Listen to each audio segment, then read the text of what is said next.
Well, we were just talking about Paul Millsap, and I asked, is it inevitable? And what do you know? They were listening to us, apparently, because according to reports, looks like 3 years, $90 million for him to join Jokic and Jamal Murray and an exciting young group, Gary Harris and others with the Nuggets. We'll have our analysis on this and breakdown, but let's go right to our Hall of Famer, David Aldridge. So, DA, we were talking about the final dance partner. Where are we now, and what got this done for Paul Millsap in Denver? Well, look, we talked about this for the last couple of days. Phoenix and Minnesota were in there at the start of free agency. They both quickly went in other directions. That really didn't leave anybody else as a viable dance partner for the money that Paul Millsap wanted and frankly has earned over the last several years as being one of the premier forwards in the league. So this was an easy, I shouldn't say easy, this was a natural fit with the Nuggets, as we've said. He just will be perfect playing off of Jokic up front. He faces the basket. You can post him. He passes. He defends. He stretches the floor. This just creates all kinds of opportunities and room for their ball handlers and their guards. It's just, they're going to be a much, much improved team with Paul Millsap on their squad next year. And this was a team that barely missed out on the playoffs last year. So in the West, it is going to be an absolute, dogfight from minute one.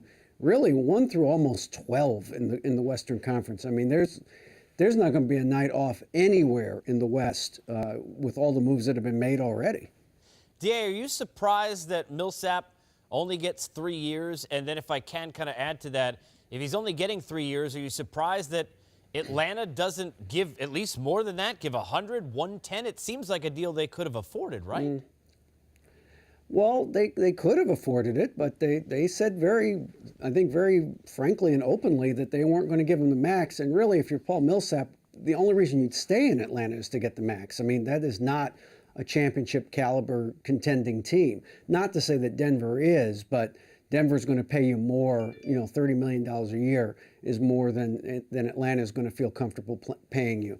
So there really wasn't. There's no reason for Atlanta to do it. I think they're in rebuild mode. It's clear that they have a new GM now, and they want to go in a new direction and build a team around Dennis Schroeder, and that's okay. That's a plan.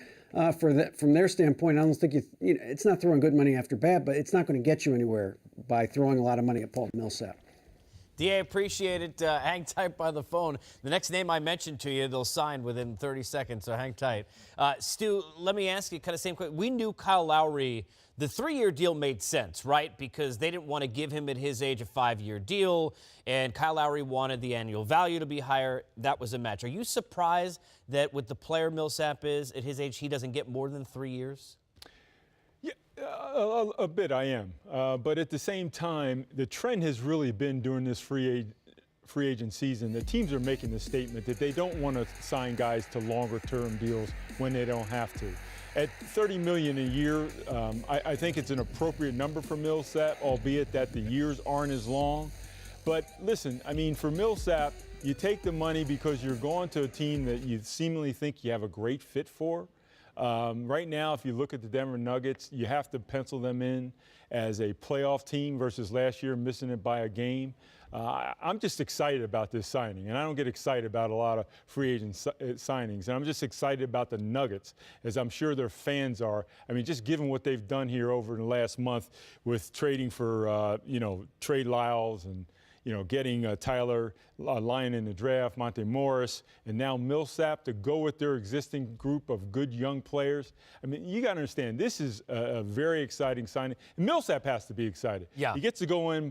It's a perfect fit from a playing standpoint because he stretches the floor. He can play with one of the best big men in the league, and this is a good deal all the way around.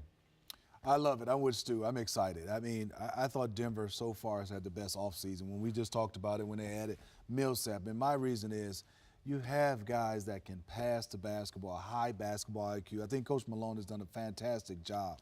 And then the young guys, the potential of Murray, Harris, Beasley. You have some guys that know how to play. And then the draft picks, they're not high draft picks, but they're draft picks that can play. Monte Morris could start. I mean, this is a kid that really knows how to run a show. He can win. He's a winner. And Tyler Lydon is one of those guys that can play the stretch four. He can play a little bit of five, knows how to play. This is a high basketball IQ team that can defend, shoot, and pass, and unselfish. As we go to our capologist, Eric Pincus, also, they've got some options, right? They've got different things. Where are we with Gallo possibilities? And how about, look, some of the contracts that they can move off of their roster? Well, that's the key. If they want to keep Gallinari at this point, they got to move. They got to move someone, right? They got to open up space. They've got guys like Wilson Chandler, Will Barton, Kenneth Fareed, Darrell Arthur. I mean, there are players that might have value. Certainly Wilson Chandler, I think. They can hold on to Miles Plumlee and also get Millsap, so that doesn't hurt that. But it does get in the way of Gallinari. So they have a little bit of creativity ahead of them if they want to make that happen. And that's up to Gallinari, of course. He's got interest. I know with the Clippers, they don't have cap room, but there are teams around there happy to get a nice stretch four. But, man, this Nuggets team with Gallinari back, that's pretty special. Find a way to make a move. There are teams like, for instance, the Hawks, right? They got some money to spend now, right? You can make a deal. They've got so many youthful considerations, draft assets. The Nuggets can make some plays here, set themselves up for some, maybe not 8. Start thinking about, let's get to 7, let's get to 6. Let's see if we can get up into home court advantage territory in the playoffs. Something I love just to that point as we close out here is teams aren't afraid. They know the Warriors. We ended the season, look, we all know what Golden State's going to be, right? But everybody ended the season like, okay, well, talk to me in 4 years. The West is not afraid. Look how many teams, Minnesota and Denver and Houston, teams are jumping in, Stu, to try and see what they can do to challenge Golden State. Without question, it's become an arms race. There's no question in the Western Conference. And the shift, if the balance of power were starting to end up in something that had parity, given this free agent season in the draft, it has shifted completely back to the Western Conference. And that's just put more pressure on teams to act and react. I'm of the mind, though, that I don't think that you can build your team to try and match what the Golden State Warriors are. You've got to try to come up with a different angle in terms of how you play that maybe is counterintuitive to matching what the Golden State Warriors do and try to beat them a different way. But listen, with this Denver Nugget team, at least they've got a roster of guys that can pass and cut and shoot the basketball, and they're going to feature a big guy right at the heart of one of Golden State's weaknesses at the center position. Because Jokic, I do believe in the next 5 years will be a multi-all-star player potentially, and with the guys that they now have around them, I mean, who knows? Smitty, just quickly here, as a Hawk through and through, is tough seeing what's going on right now with where they're at? Yeah, it is, because just a few years ago, they had 60 wins, and you start saying, well, if they add a piece here and there, this team has a chance to maybe compete with the Cleveland Cavaliers. And now you fast forward to now, and you look at it, no Al Horford, no Teague, no Millsap, no Corvert. Those are the 4 All-Stars, and now you're looking at they're in rebuild mode.